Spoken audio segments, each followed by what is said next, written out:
बार ऐसा भी देखने को मिलता है कि लव मैरिज हुई, लड़का लड़की 4 साल से रिलेशनशिप में थे, सब ठीक था, शादी हुई, साल बाद उनको लग रहा है हम रह ही नहीं सकते एक दूसरे के साथ, शादी में प्रॉब्लम्स इतनी आ रही हैं, डिवोर्सेस बढ़ रहे हैं, पार्टनर्स का एक दूसरे से इंटरेस्ट खत्म हो चुका है। ये सब क्यों होता है? क्या रीजंस होते हैं प्लैनेट्स के एंड हर चीज के, एंड क्या करा जाए इस केस में? 3-4 प्लैनेट्स हैं जो आपको डिटैचमेंट देते ही देते हैं। ओके, ठीक, हम भी तो वर्किंग है इन सब चीजों से। वो चाहते हैं कि उनका डाइवोर्स हो जाए या आपकी वाइब्रेशन बहुत हाई हो जाए, आपकी एनर्जीज हाई हो जाए। जी, अब हम बात करते हैं उन लोगों की जिनकी शादी हो चुकी है आफ्टर गेटिंग मैरिड। आजकल ना इतना ज्यादा आ रहा है हमारी सोसाइटी में मैरिटल प्रॉब्लम्स। आई गेस आपके पास भी सबसे ज्यादा लोग इन इश्यूज के साथ आते होंगे कि मैरिड लाइफ अच्छी नहीं चल रही, शादी हो तो गई, और बहुत बार ऐसा भी देखने को मिलता है कि लव मैरिज हुई, लड़का लड़की 4 साल से रिलेशनशिप में थे, सब ठीक था, शादी हुई, साल बाद उनको लग रहा है हम रह ही नहीं सकते एक दूसरे के साथ, शादी में प्रॉब्लम्स इतनी आ रही हैं, डिवोर्सेस बढ़ रहे हैं, पार्टनर्स का एक दूसरे से इंटरेस्ट खत्म हो चुका है।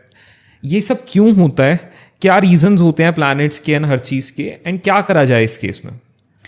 देखिए, जब शादीशुदा लाइफ खराब होने लग जाए ना, तो 2-3 शुक्र हो गया, राहु हो गया, शनि देव हो गए, 3-4 प्लैनेट्स हैं जो आपको डिटैचमेंट देते ही देते हैं। ओके, ठीक है, हमारे 3 ग्रह हैं जो बहुत ज़्यादा मेजर रोल प्ले करते हैं जब हमारी शादीशुदा लाइफ आ जाती है तब।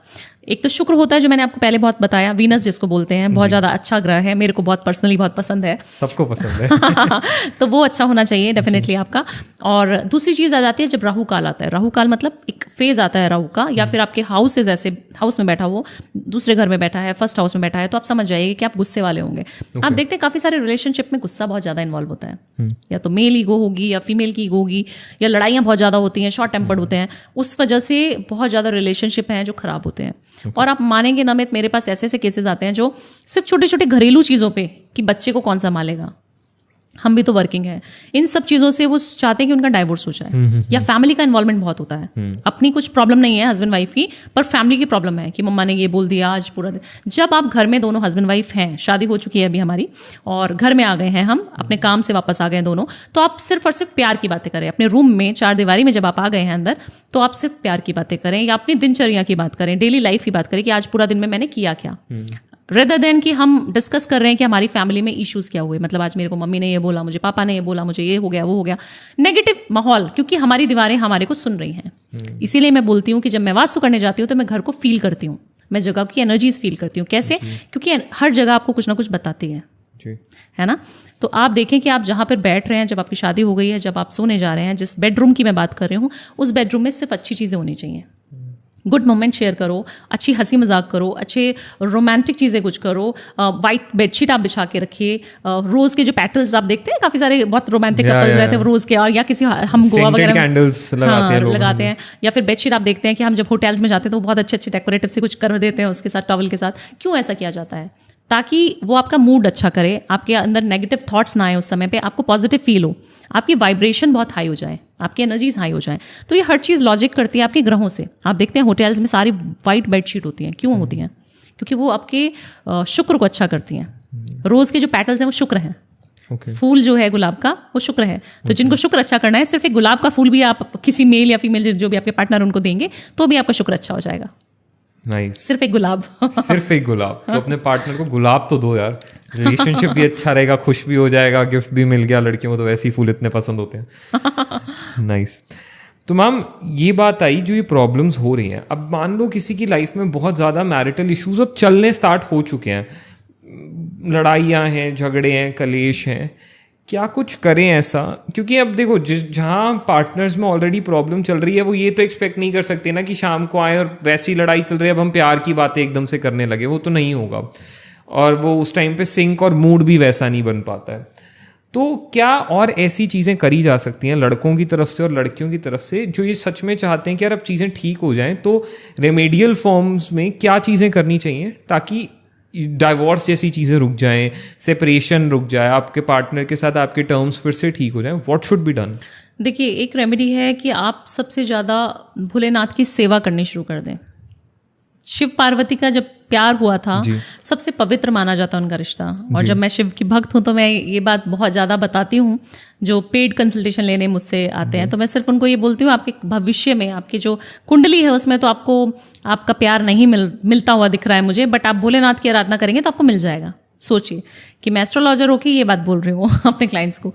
तो सिर्फ भोले बाबा ऐसे हैं जो आपको जो चीज़ आपकी कुंडली में नहीं लिखी, सिर्फ शिव दिला सकते हैं। मतलब जो आपकी कुंडली में भी नहीं है, बिल्कुल भोलेनाथ आपको वो भी दिला देंगे। वो भी दिला देंगे, चाहे वो प्यार है, चाहे वो आपको लग रहा है मेरे रिलेशनशिप खराब हो रहे हैं, मेरे हस्बैंड वाइफ के रिलेशनशिप खराब हो रहे हैं, डाइवोर्स तक बात आ गई है, लग रहा है कि रुक जाए, है ना, क्योंकि कोई नहीं करना चाहता ना। मैं अभी इस सिचुएशन में आकर इतने, क्योंकि फैमिलीज इन्वॉल्व हो जाती हैं, उस सिचुएशन में आकर कोई नहीं चाहता कि हमारे डाइवोर्स हो। तो बाबा दिल सब कुछ भोलेनाथ दिलाते हैं आपको, जो चीज़ लिखी है वो भी, जो चीज़ नहीं लिखी वो भी। इतनी पावर्स है। दिल से उनसे कुछ मांग लिया, दिल से सेवा कर ली, दिल से उन्हें पूज लिया, बिल्कुल वो भी दिला देंगे। जो किस्मत में नहीं भी लिखा ये भी लो। और सिर्फ एक लोटा जल, उनके ऊपर आपने बहुत सारी चीज़ें चढ़ते हुए नहीं देखी होंगी, उनके ऊपर वो सारी चीज़ें चढ़ाई जाती हैं जो विषैले पदार्थ है।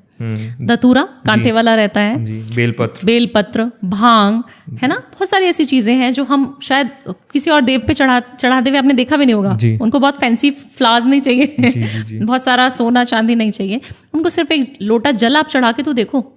आप शहद से अभिषेक करना शुरू कर दीजिए। अगर आपके रिलेशनशिप खराब आ रहे हैं, शादी हो चुकी है, डाइवोर्स तक बात पहुंची है, आप मेल हैं फीमेल हैं, कुछ फर्क नहीं पड़ता, आप सिर्फ शहद से अभिषेक करना शुरू कर दीजिए। शहद क्या है? मधुरता है, प्यार है, मीठा होता है ना। तो सिर्फ आप शहद की शीशी लेनी है, सोमवार से शुरू कर लीजिए और शहद ऐसे डालना है और आपको बोलना भोलेनाथ आप देखो मेरे रिलेशनशिप सही होने चाहिए, डाइवोर्स नहीं करना है मुझे, मेरे को रहना इन्हीं के साथ है और मेरे को सही से रहना, अच्छे से रहना, सॉर्टेड होना चाहिए हमारा रिलेशन लाइफ।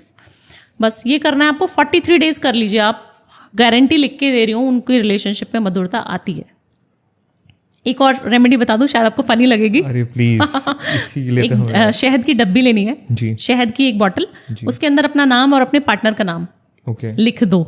ठीक है। ग्रीन कलर के पेन से या रेड कलर के पेन से, एक पर्ची पे लिख के, एक पर्ची व्हाइट पेपर पे आपने नाम लिख दिया अपना, अपने गर्लफ्रेंड का या फिर अपनी वाइफ का, जिसके भी रिलेशनशिप मतलब ये रेमेडी रिलेशनशिप वालों के लिए भी और शादी वालों के लिए भी, दोनों कर सकते हैं, है ना। और लिख के आपको शहद की डब्बी के अंदर डाल देना, छोटी सी शहद की डब्बी ले लो, मतलब वो पेपर शहद में डिप हो जाए, उसका ढक्कन हमने बंद कर दिया, उसको हमने अपने घर में कहीं छुपा कर रखना है। अगर डायरेक्शन आपको पता है तो अच्छी बात है, नहीं तो कहीं पे भी रख दो। अगर आपको पता है डायरेक्शन तो साउथ वेस्ट के डायरेक्शन में, ठीक है, कहीं पे भी अंदर कबर्ड में लॉक कर दिया उसको, भूल जाओ कि मैंने रखा था। वो आपका रिलेशनशिप इतना बढ़िया करके ले आएगा। छोटी सी डब्बी शहद की, ये इतना काम का उपाय ना है कि हर रिलेशनशिप वाला पर्सन अब ये तो करने वाला है कि यार रख देता हूँ शहद में डाल के, हाँ, हो जाएगा काम। देखिए ना कि मैं कोई भी ऐसी रेमेडी नहीं बताऊंगी ना मैं जिसमें पैसे लगे, है ना, क्योंकि लोग, मुझे पता है कि फीस पे करके इतने सारे एस्ट्रोलॉजर्स के पास जा रहे हैं, तो मैंने कभी कोई स्टोन नहीं बताया, मैंने कभी कोई पूजा नहीं बताती।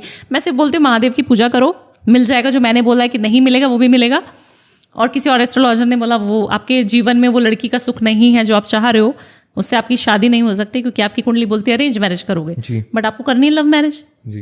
मांगो ना भोलेनाथ से, मांगते क्यों नहीं हो? मिलेगा 100%। छोटे छोटे रेमेडीज है, करते रहो और मिलता रहेगा सब कुछ। जब तक भोलेनाथ